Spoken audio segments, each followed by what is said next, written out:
1877. Pretória. Comissário britânico Sir Theophilus Shepstone assegurava a anexação da República de Transvaal, nas terras ao sul do continente africano. Nosso devaneio começa por aqui, onde hoje fica a África do Sul. Vamos rebobinar um pouco mais o relógio para entender essa história um pouco melhor. Desde a descoberta do Cabo das Tormentas, com o rebranding de Cabo da Boa Esperança, a presença europeia efetiva veio na forma de uma colônia neerlandesa, que servia de centro de aposentadoria para os integrantes da Companhia das Índias Orientais.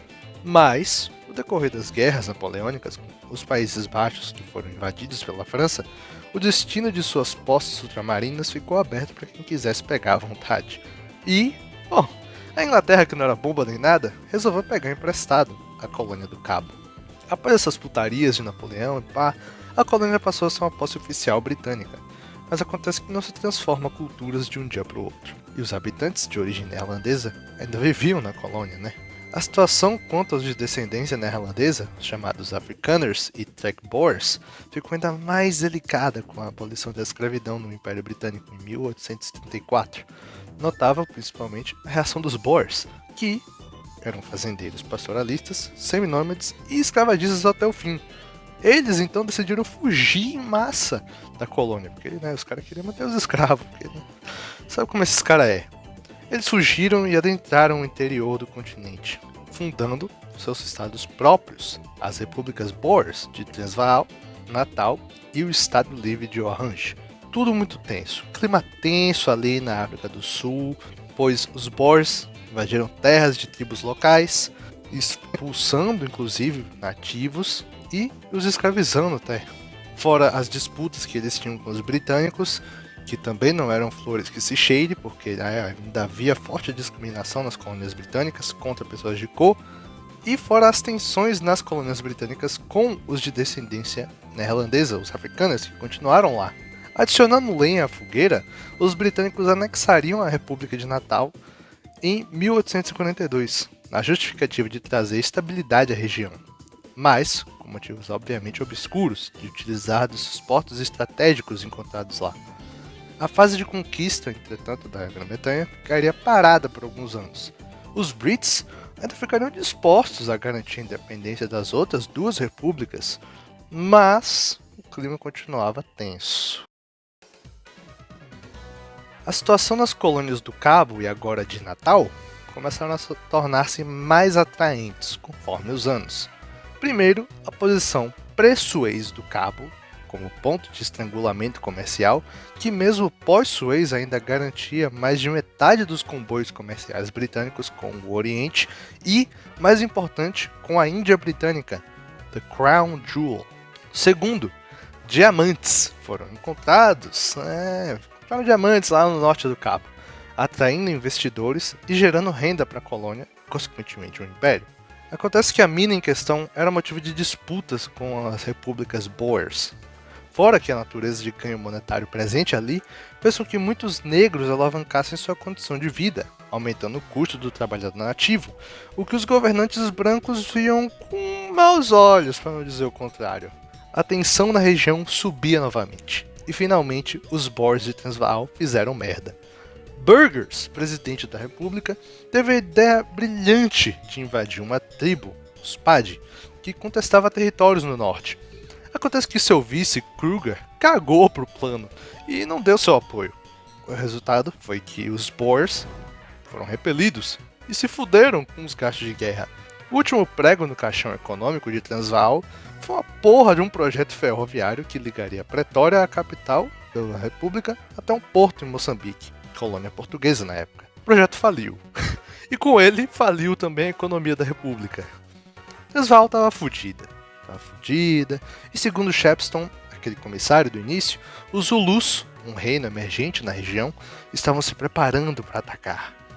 Shepstone, que tinha muitos anos de experiência no governo de Natal, relatou ao governo britânico que, fora a situação financeira de Transvaal, que, abre aspas, ameaçava a estabilidade econômica das colônias, os Zulus de Cetshwayo, o rei, estavam prontos para atacar seus arqui-inimigos de Transvaal, podendo trazer instabilidade e derramamento de sangue na região.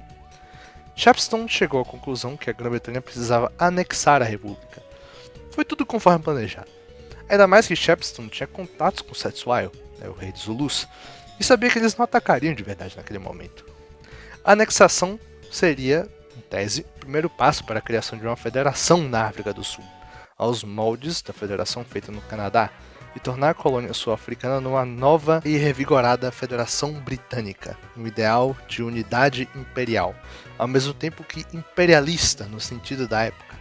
Shepstone e Frere, governador do Cabo, tinham uma certa visão de expandir as fronteiras do império e estabilizar as colônias sul-africanas, daí o imperialismo. Acontece que era bom demais para ser verdade. Embora anexado no papel, os habitantes de Transvaal permaneciam basicamente livres e não assimilados, fora as brigas entre Boers e colonos britânicos. Gritante também era a situação financeira, que, embora tivesse servido de justificativa, não teve lá essa recepção muito amigável, Os cofres britânicos que tiveram que recuperar a República de Transvaal. Pior de tudo era a corrupção no setor de governo da República, somada à coleta não existente de impostos. A situação ficou delicada. E, a fim de encontrar um bode expiatório para os problemas dos Boers com o governo britânico, uma disputa territorial entre Transvaal e o Reino Zulu surgiu. Os Brits se aproveitaram e disseram aos Boers: tá vendo aquele cara lá? Fudido, Fudido. Você é um porra. A terra é dos Boers. Ô caralho, mas vocês não estavam lá do nosso lado antes, pô? Ô Shepstone, você que é meu amigo, fala a verdade aí, vá. Shepstone? Virei a casaca, Cetshwayo. Agora eu legalmente tenho que mandar você se fuder. Então vai se fuder. Porra. A merda tava montada.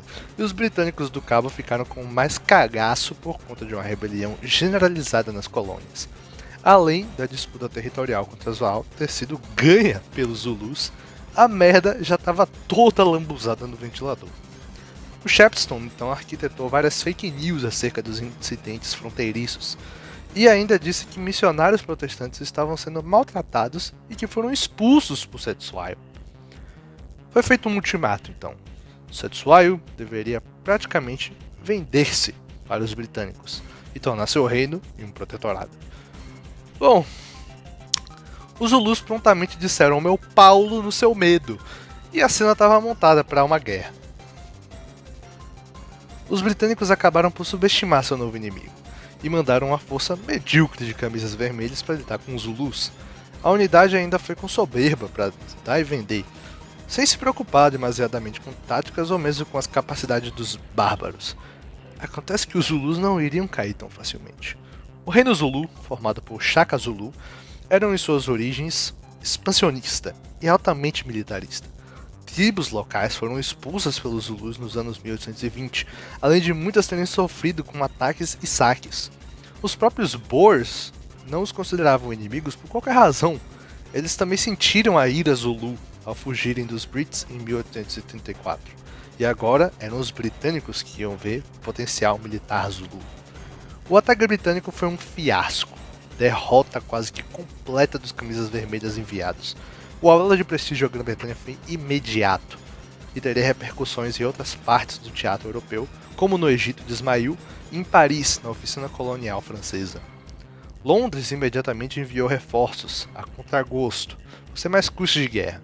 Flodaram a África do Sul com camisas vermelhas e só assim conseguiram derrotar Cetshwayo. O comandante Sir Garnet Wolseley, que provavelmente vai aparecer no futuro, foi quem terminou o serviço. Acontece que os Brits queriam com essa guerra ganhar o apoio dos Boers de Transvaal. Não deu certo no final. Ao destruir seus inimigos, os Zulu, os Boers aparentemente se revigoraram em seu emputecimento com os Brits. A falta de autonomia, somada às tensões já existentes quanto aos impostos em questões raciais, teve seu estopim quando carroças foram tomadas de um fazendeiro como forma de compensação aos impostos não pagos. Aqueles que estavam no comando da antiga república logo manobraram forças militares e uma guerra de independência eclodiu. Para piorar a situação, uma rebelião irlandesa também explodiu. O Império estava se debatendo para tudo que é lá. Tudo acontecia enquanto Ismail tentava calotear suas dívidas e os franceses aproveitavam para tomar a Tunísia. Os Boers, conhecendo muito bem seu terreno, derrotaram os Brits em muitas frontes e cercaram cidades e fortalezas contendo guarnições britânicas. No final, a pressão foi demais para Londres e foi preciso realizar um acordo com Kruger, agora líder da rebelião Boer. Transvaal teria sua independência de facto, enquanto que estaria sob a tutela nominal britânica. Legal, né? Os caras se fudendo e pá. Mas essa história fica por aqui. O decorrer da África do Sul e as consequências que todos esses acontecimentos tiveram vão estar presentes em vídeos futuros. Mas é isso aí. Compartilhem e se inscrevam se gostaram e tchau, tchau.